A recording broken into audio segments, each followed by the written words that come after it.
introduce the moderator for the two keynote sessions this morning, Susan McIntyre-Tamoy. Susan McIntyre-Tamoy is an Associate Director at Navan Officer Heritage Consultants. She is a past President of Australia ICOMOS and of ICOOCH, the IC on Intangible Cultural Heritage, and has served as a Scientific Council Officer. She's the former ICOMOS lead for the Culture Nature Journey, which many of you will be aware of as it's very relevant to what we're doing today, and co-organised the inaugural ICOMOS Cultural Nature Journey at the 19th General Assembly in New Delhi. Susan is standing for Vice President of ICOMOS, and she's already been successful in being elected to the board, which is great. Go, Susan. She is committed to working with members in the Asia-Pacific region, increasing Indigenous First Nations membership and participation in ICOMOS, and promoting culture, nature and rights-based approaches crucial to a sustainable heritage conversation. Thank you, Susan.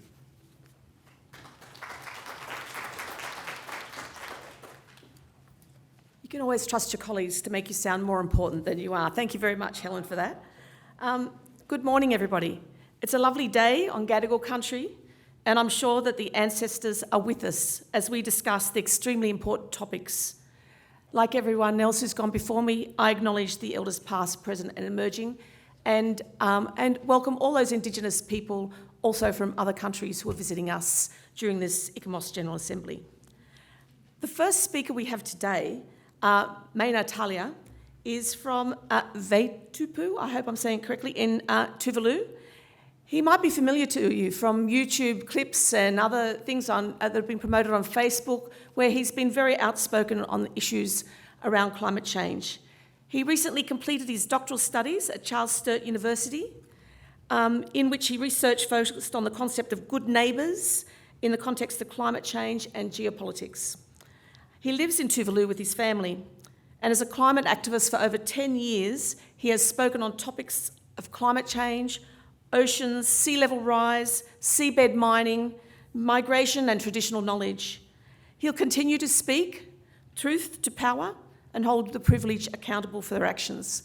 And today he's going to give you a run-through of some of the very drastic issues that are affecting not only his small island state, but other neighbours in the Pacific.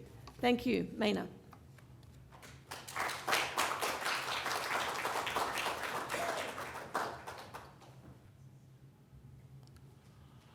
Well, Talofa, good morning, and it is my privilege to pay my respect as well to the traditional owner of this land, past and present and emerging. At the outset, allow me to extend my deepest gratitude to the organizers for extending this profound invitation to make a keynote address to this important event. It is an honor for me and my community as well to be heard in this forum. As someone who was born and raised in the island in Tuvalu and continues to live on the island, my attachment to the land,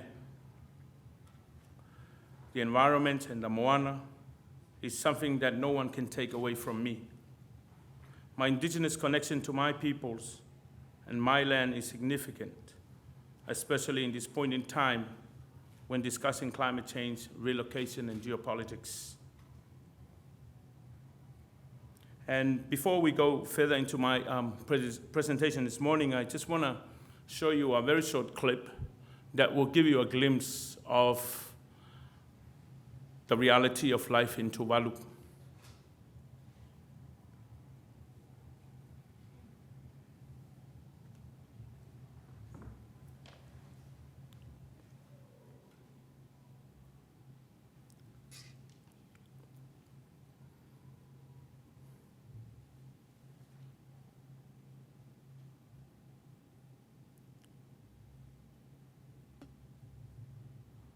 This was the aftermath of Tropical Cyclone Pam in 2015. And this is something, those are the memories of those who faced the reality of that wave that struck the island, my island, Vaitupu, and went through the whole island and seeped through to the other side. Some people continue to deny the fact that climate change is real, and I would like to challenge them to come and stay with me in Tuvalu for a few weeks and to experience the reality of life that we are going through in Tuvalu. I was trying to find an audio to go with the clip, but unfortunately, it's, I think the clip is better enough to have a plain footage without audio. Our elders continue to tell us that this is new, completely new, and it's not something that they usually experience in the past. So either we agree that climate change is real or not, or we continue to deny the fact that climate change is affecting small island states, but this is the reality of life that we continue to face in Tuvalu. In the interest of time, I will stop the clip, but you can always, I can always share the presentation or give it to the facilitators to share with participants. Indigenous knowledge and wisdom is something that we have never needed before. There is no way to live on the island and learning indigenous knowledge is negated. The way we talk, think, and interact with one another have been shaped by our traditional values and practices, which are now being challenged and disturbed by climate change and neo-capitalist system of economy. My address this morning is heavily focused on the nexus between indigenous knowledge, culture, and the concept of tuakoi, in which the English or the colonial term is neighbor, in the context of climate change and geopolitics. But before going further, I just would like to show you that this is the main island. This is the capital of Tuvalu, Funafuti. It's just a strip of land. And that small island hosts around 4,000 people. Tuvalu is approximately around 10,000 people living in Tuvalu, and scattered on the 8 islands in Tuvalu, but about 4,000 plus lives on the main island. Tuvalu is an independent country to the north of Fiji. It used to be called the Gilbert and Ellice Island Colony back in the past, with a landmass of 26 square kilometers of land and not more than 3 meters above the sea. It's a really challenging way of living in Tuvalu, the way of life that makes us wonder what the future will hold for our people. We are confronted with many issues related to climate change and sea level rise. If we don't have any rain for 2 or 3 weeks, we will consider that a drought. And when I talk about drought, before in the past we used to have alternative source of water, for example, well water, underground water. But because of the increase of salinity and become brackish and unable for us to consume. And when we talk about water on the island, we're not simply talking about domestic use of water by families and communities. We are also sharing water with livestock and agriculture as well.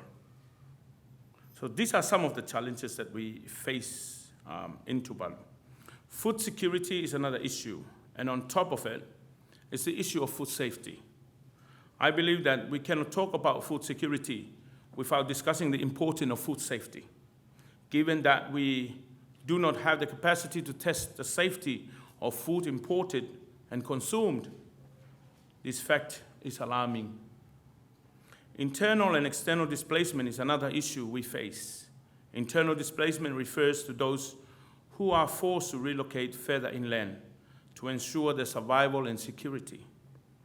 These are the people who have lived all their lives along the coast, and now they are being detached from their ancestral lands. The question is, how far or further they need to move inland, knowing that our islands are just strips of land. On the other hand, you cannot buy or sell land in Tuvalu, meaning whenever you move inland, you are intruding on other people's privacy and properties, which result or create more conflicts and problems. This is difficult for us to comprehend. Our collective rights as systems have been disturbed by the United Nations' effort to promote human rights, individual rights, I would say. We grew up in communities, in kainga, families. All we know is collective rights is key for the survival of our people. We knew we're all collective rights, communal rights, rights to promote communal living, and that is why poverty does not exist on the island, but rather hardship when we measure our island life against GDP. But on the island, we do not measure life against GDP indicators. We measure life by happiness, singing and dancing our traditional whātele and doing our own stuff in our own traditional way. However, we are being labeled by the international community as climate refugees, which is against our will. Why do we have to be called climate refugees for something that we did not cause? Our contribution to the issue is almost next to nothing, yet we are the first to suffer and pay the cost of climate change. The media has given us 30 to 50 years before it is too late. This is a creative lie. The disappearance of the Buka Savilivili and the significant loss of land to the sea literally tells us that we are sinking already. It's just a matter of when. The former president, Arnaud Tong, argues that if we are to migrate because of climate change-related sea level rise, we should not become climate refugees, but rather a dignified migrant. Our rights and values must be protected, and we should not become second-class citizens in another country. Despite the fact that climate change is not a sexy issue, we must not romanticize it due to the fact that it is a matter of life and death for our people.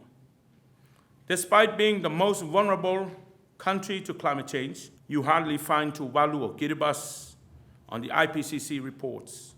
Instead, they are referenced or footnoted.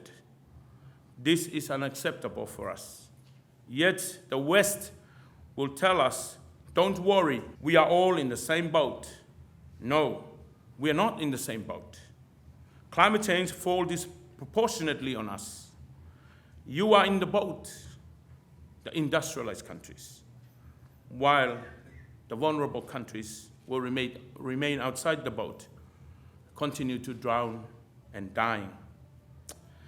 Perhaps we cannot do away with the question of disappearance and ownership. Our greatest fear is, what if Tuvalu disappear from the face of the earth? Who will take ownership of our exclusive economic zone?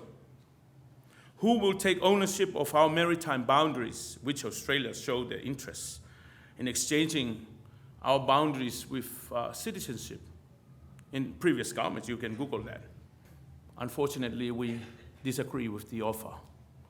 Our values, our resources, our limited resources, and our identity as people cannot be traded with citizenship. In the absence of any international law that deals with the disappearance of states, can we migrate to Australia or New Zealand, as a classic example, and claim full ownership of our own maritime boundaries? Or who will take ownership of such? I think this is one of the challenging situations for us, because there is no international law to address such. So if we are to migrate in a worst-case scenario to Australia, to New Zealand, to Fiji, or whoever wants to accommodate us, can we still take ownership or take full ownership of that particular EEZ or not? Or who will take ownership of that? In fact, anything to do with migration has to do with non-economic loss and damage, things we cannot put a price tag or determine its monetary value. For example, the likely loss of language, the likely loss of cultural identity, the likely loss of our traditional values, and so forth. In 2015, which I talked about it earlier, Tuvalu and other Pacific islands were severely hit by Tropical Cyclone Pam. There were few islands in the group struck by a wave and unearthed over 100 graveyards and seeped through the island.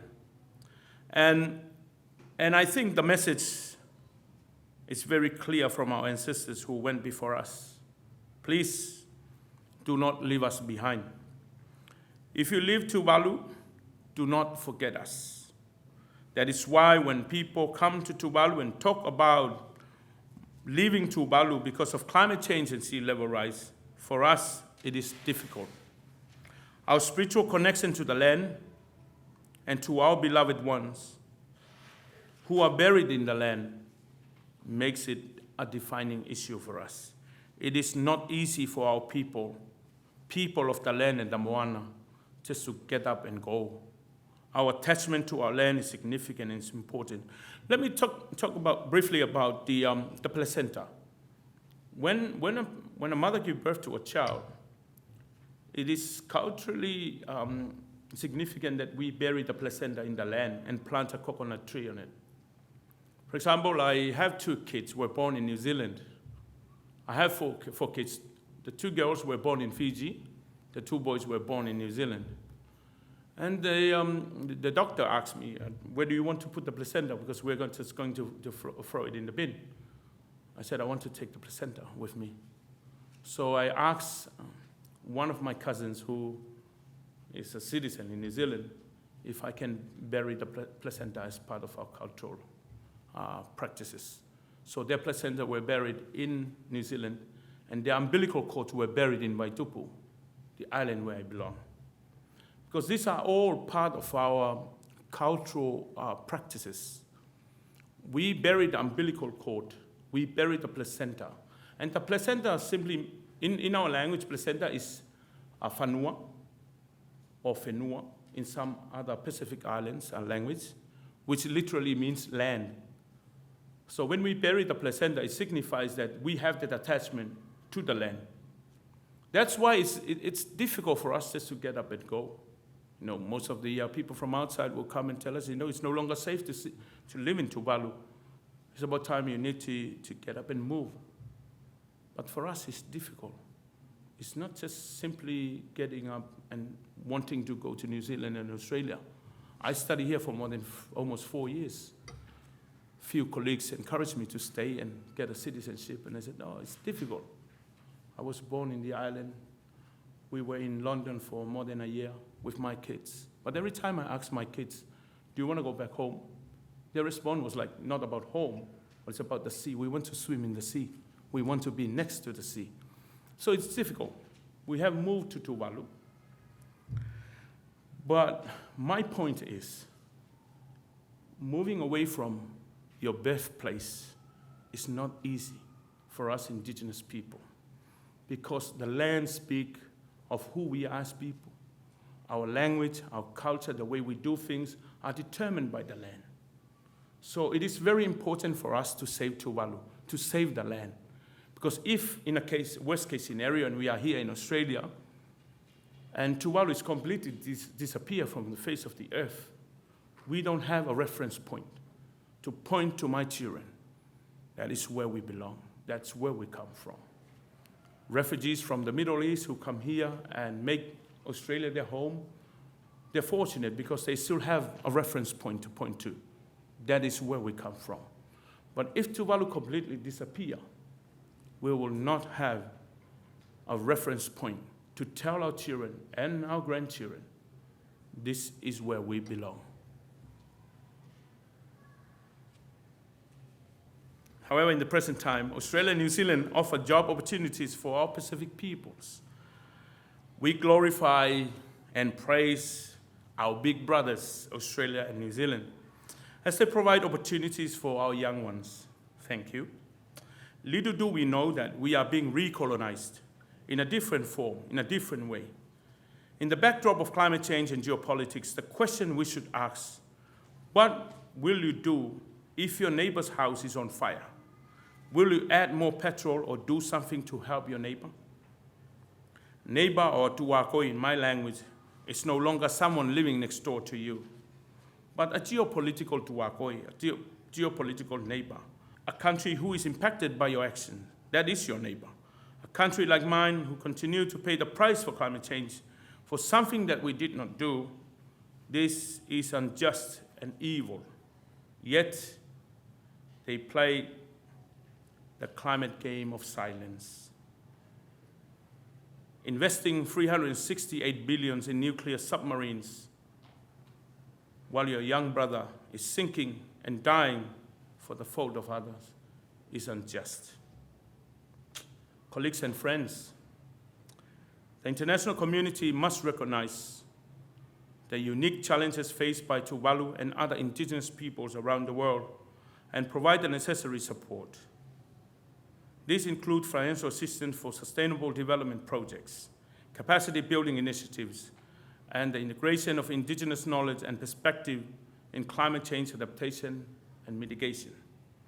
The indigenous peoples of Tuvalu are on the front line of climate crisis, bearing the brunt of the consequences caused by actions of others. Their displacement from coastal areas due to climate change and sea level rise is a stark reminder of the urgent need for global cooperation and decisive action. It is imperative that the international community and our neighboring countries, the Tuakoi, support the indigenous peoples of Tuvalu in their struggle to adapt, preserve their cultural heritage, and secure a sustainable future for generations to come. Let me take you back to this, we call it the new God for the Pacific, the labor mobility activities in the Pacific, especially a country like mine with only a population of 10,000 people. From January to last month, more than 1,000 people have left the country to participate in these activities. The cream of the nation have left. If we are not careful, in the next 5 or 10 years' time, Tuvalu will be just a retirement village for those who remain on the island. So, in the same time, we glorify and praise what our big brothers are doing for us. I think if we are genuine with our support and love for indigenous communities in the Pacific, we need to rethink it. Otherwise, we are also entering into a very significant problem. Thank you.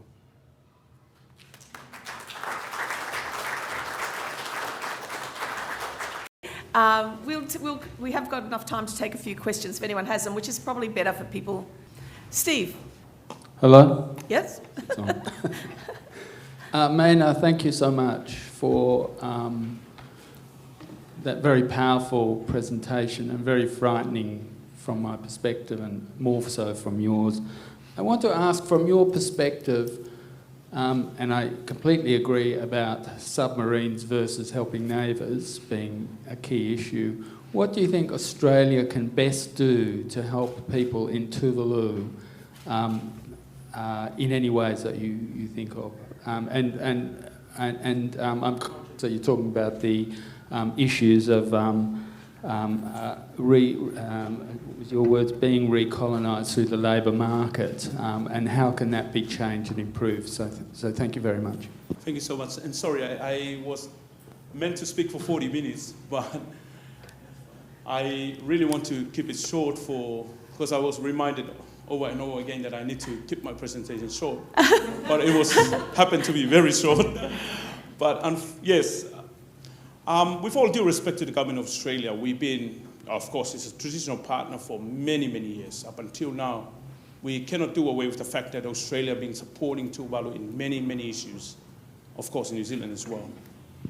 But I'm trying to be diplomatic here. And you're amongst friends. You can, say what you want, and we will delete it later. The reason why I continue to advocate for my people on the issue of labour mobility scheme and the issue of nuclear submarine is the fact that we've been calling Australia to scale up their climate actions, their commitment to the climate problem.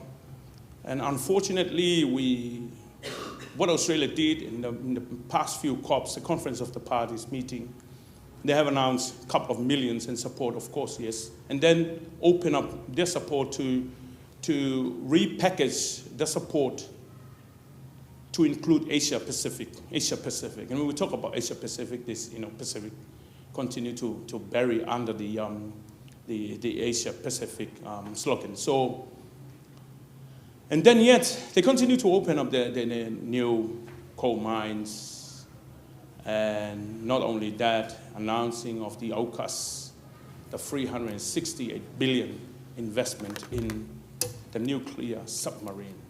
And if we look into, for example, we talk about geopolitics here. For example, when the Solomon Islands signed security pact with the Chinese government, they were bombarded by the Australian government and the US and so forth, that they need to consult before entering into this security pact. But my question is, have Australia consulted us, the Pacific, before entering into these nuclear submarine activities? They never consulted us. They continue to play all this politics and controlling the small island states, of course. But they're trying to keep us away from China because of our geopolitical location.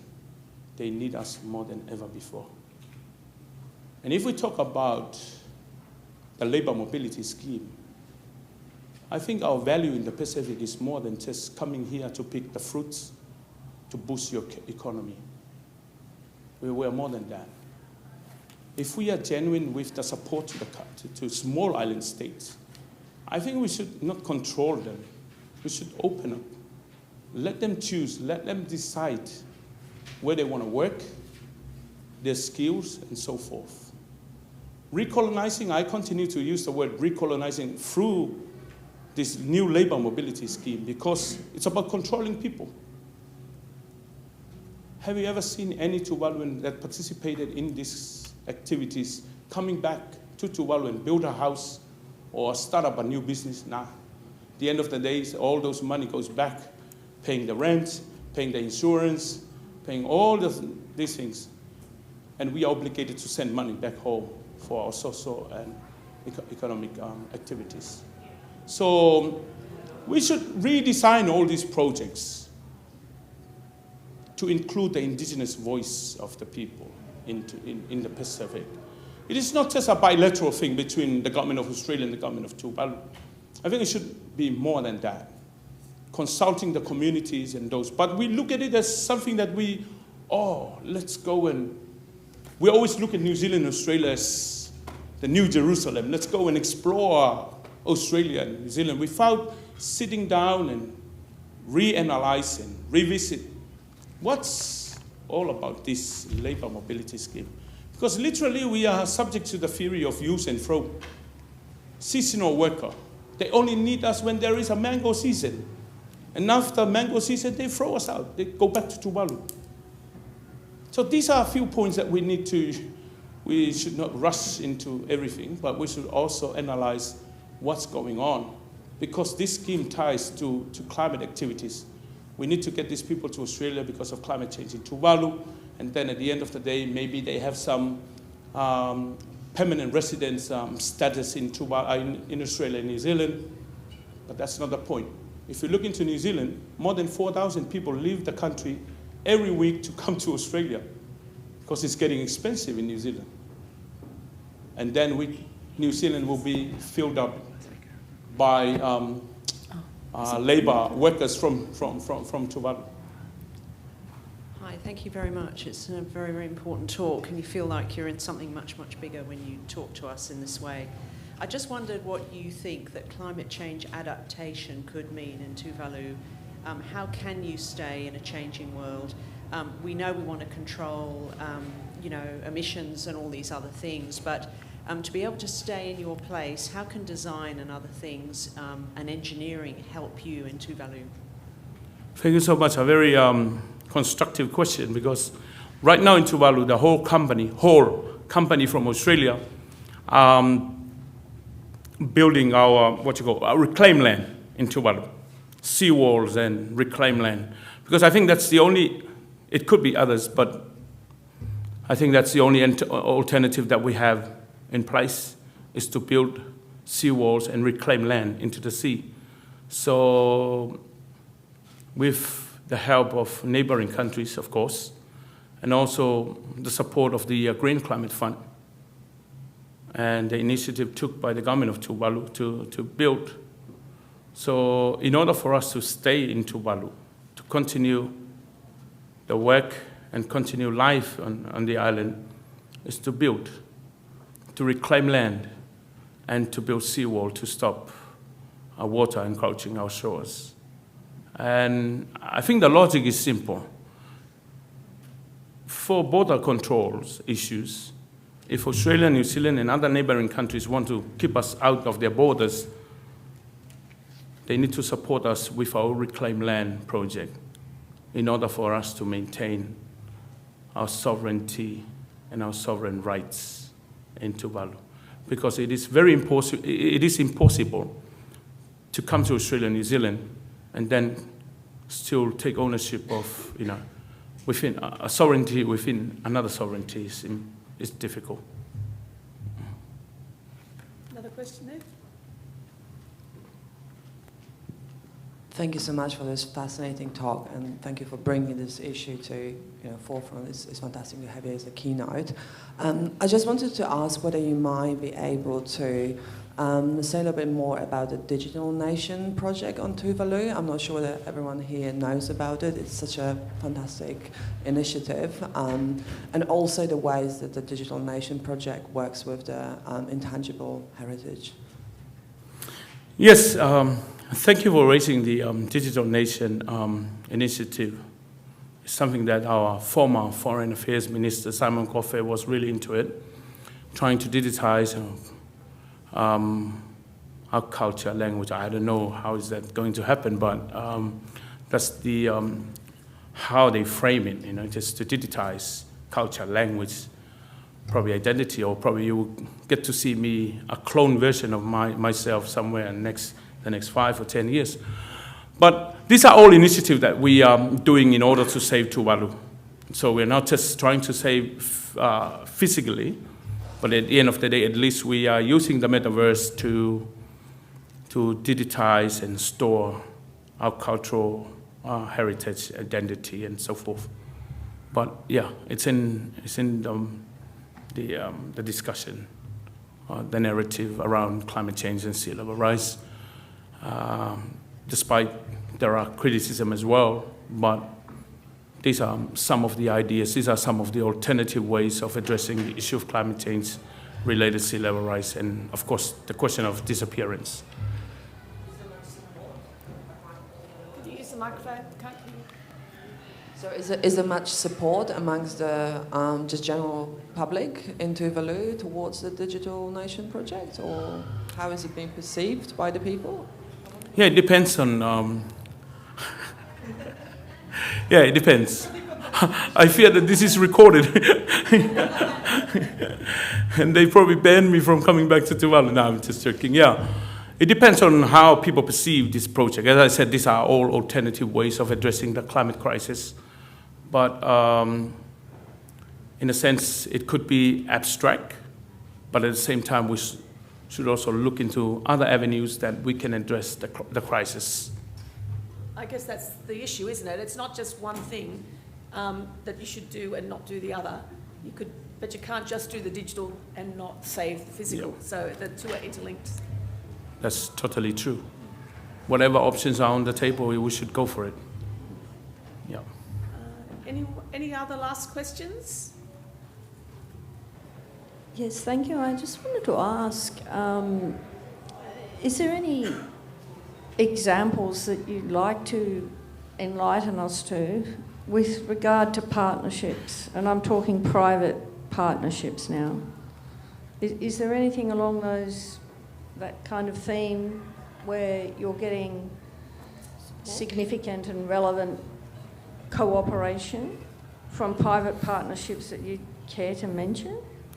I would say very minimal, in the sense that we only have like a new partnership with the Caritas Australia, apart from what the government are doing. So Caritas Australia, we have UUSC from the United States, just coming in to support the community. We have Oxfam as well, and a few other organizations. But in terms of private companies or private organizations that can support Tuvalu in the way that we respond to the climate crisis, I would say it's still very minimal.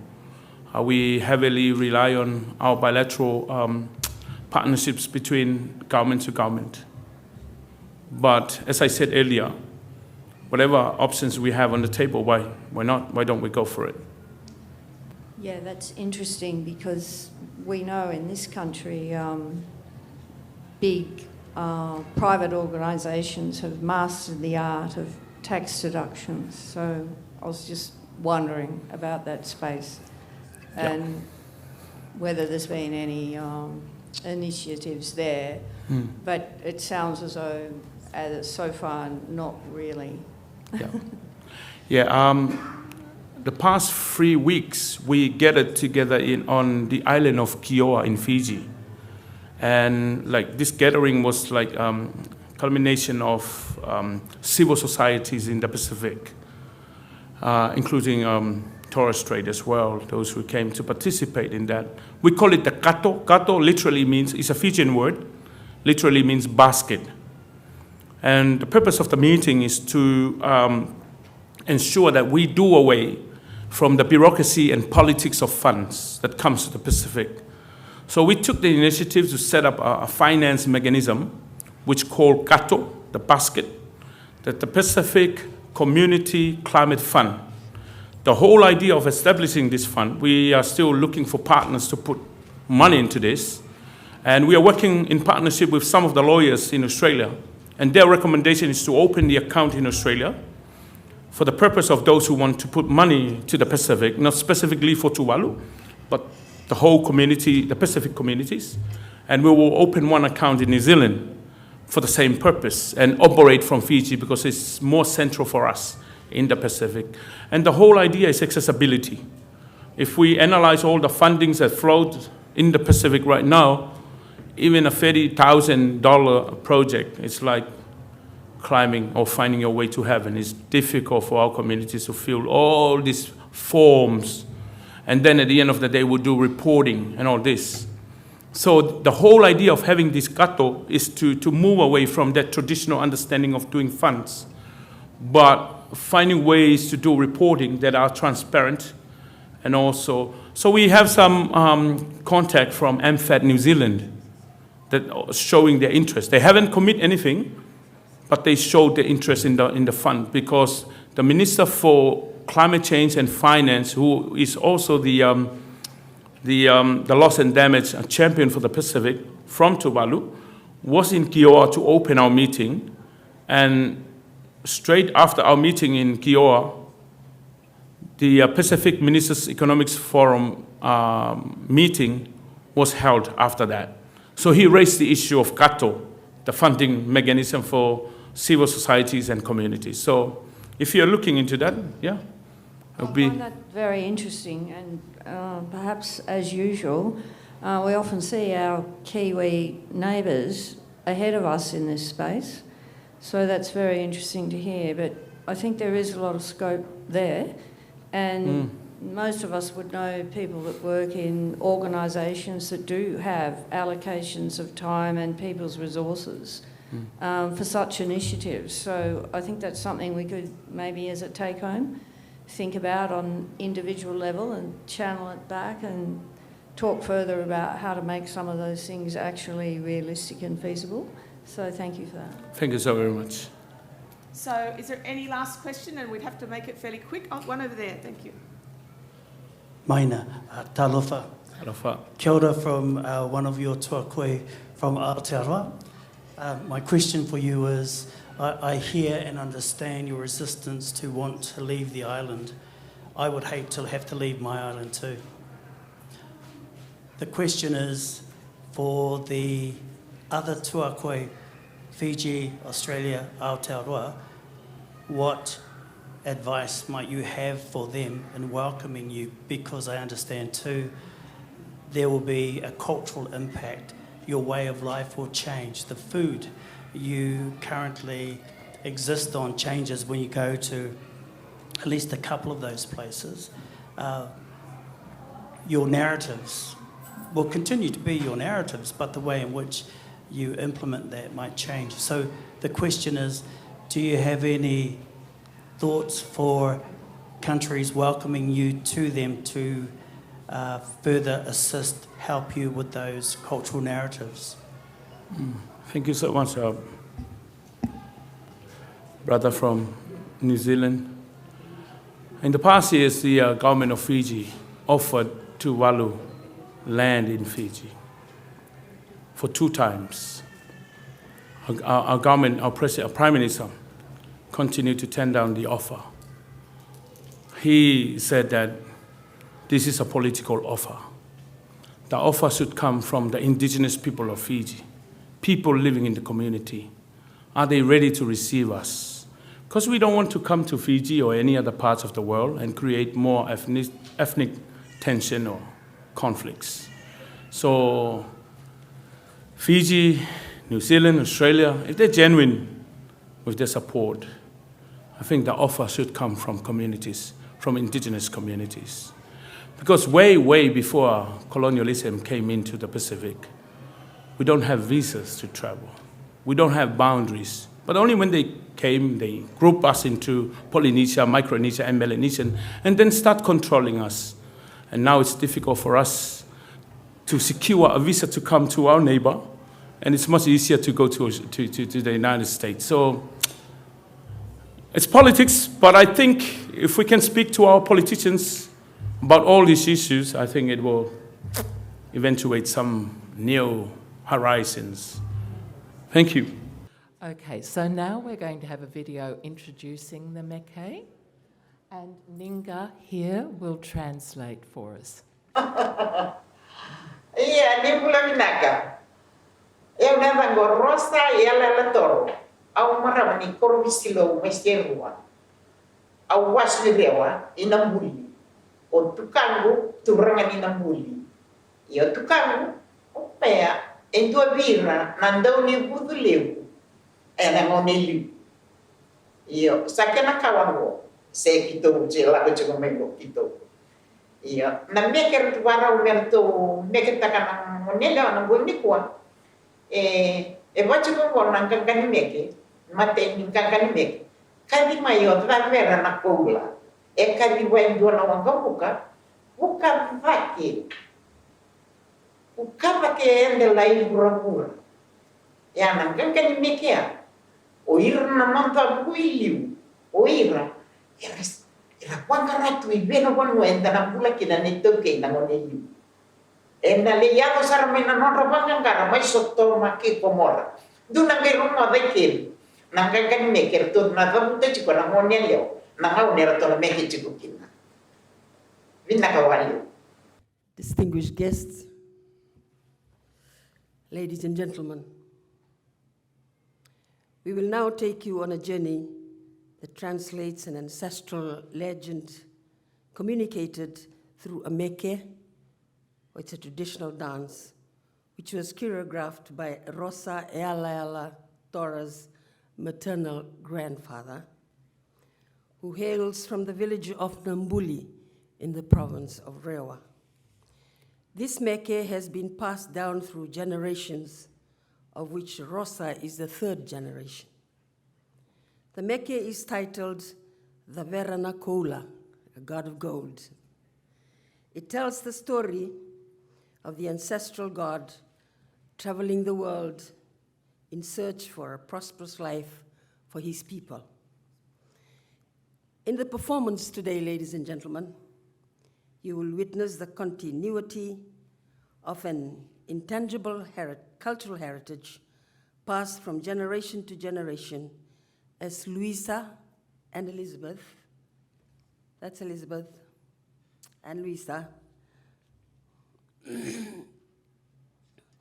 passed from generation to generation as Luisa and Elizabeth are from the 4th generation, custodians, we are performing with the two of my colleagues, Tuliana and Salanieta. Ladies and gentlemen, sit back and enjoy the journey.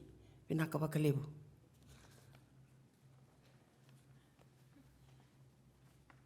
Kadimaya Raberana Kaula, Kadima, Duana Wakabuka Buka Vake, Duana Rubekula Wakabuka Neina Uluna Tua, Wadaka Raberana Kaula, De Loma Ibura. Kadimaya Raberana Kaula, Kadima, Duana Buka vake duana rube kula wanga buka neina uluma tua e wanda kaada berana kaula de loma ibura pura kadimai ana berana kaula e kadiba duana wanga buka vake duana rube kula wanga buka neina uluma tua e wanda kaada berana kaula Loma ibura pura Amuria mai kuota na sauna Beuba garana waini bolati kabeka mai Beila banua osatoma kei kamara elua Natambao mati palia mutu wamba kokina nali nani wamba buka Amuria mai kuota na sauna Kita mega mai meia banua satu matai dua marai dua natambau batu kayu kampung gino nagi nani wagabuka oh di mai ramaga merama binamu para bismai tamatai berai mai lewai marune kau beilakan oh di mai ramaga merama binamu para bismai tamatai berai mai lewai marune kau beilakan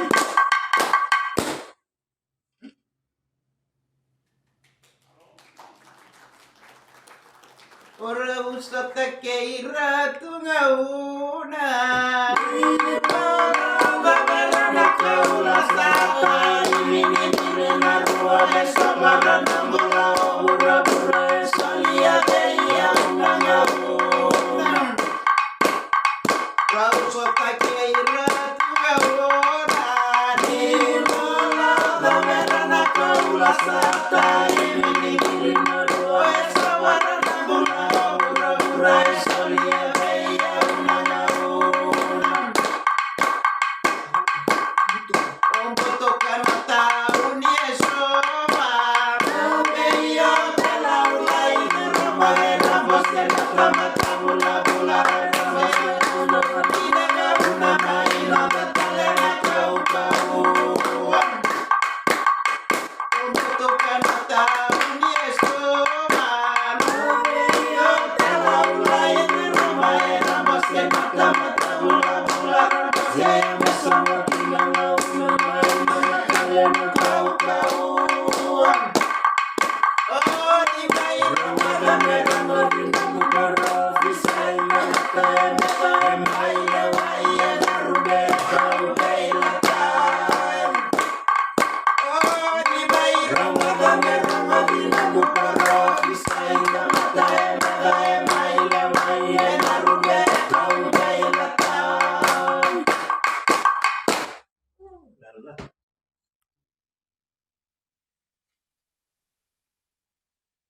Kau ke desa songo Obiti me mula me bakana kula me daura bau erasa so era bose mai na kau na Na kau ke desa songo Obiti me mula me bakana kula me daura bau erasa so era bose mai na kau na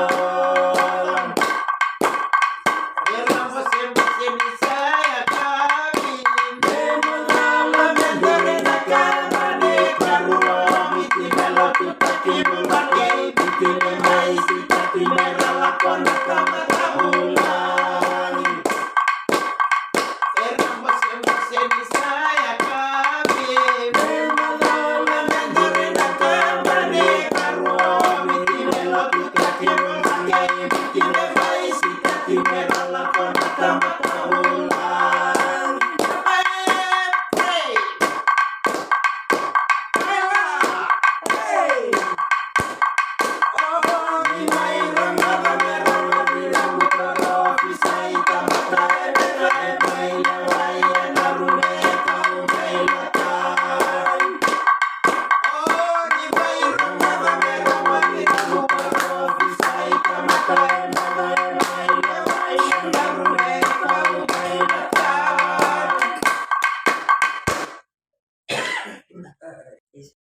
First and foremost, we would like to acknowledge the First Nations people, the Aboriginal indigenous communities as the traditional custodians of Australia.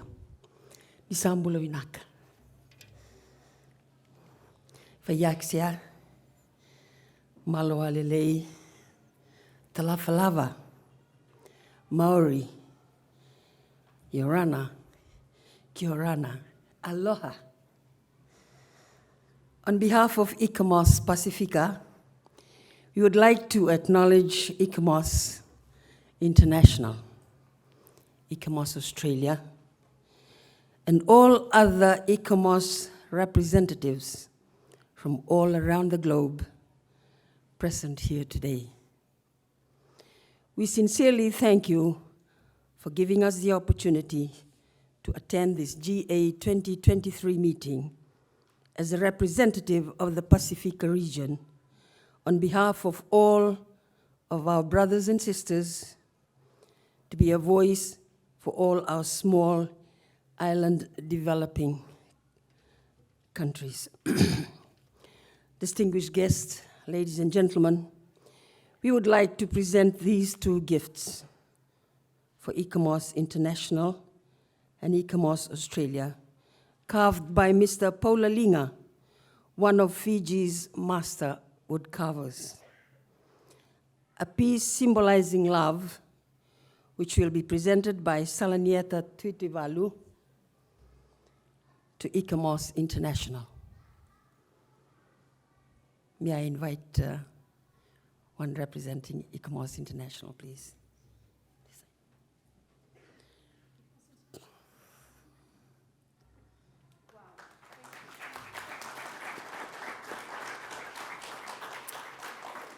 I'll make sure this gets to Paris. Thank you, madam.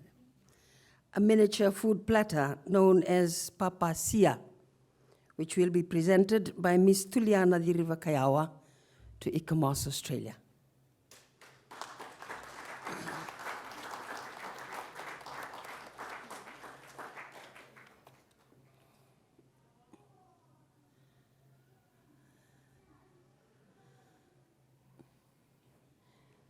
These gifts, ladies and gentlemen, are presented with all our waka vinaka, and we look forward to further partnership and collaboration in future. Vinaka sakawalivu.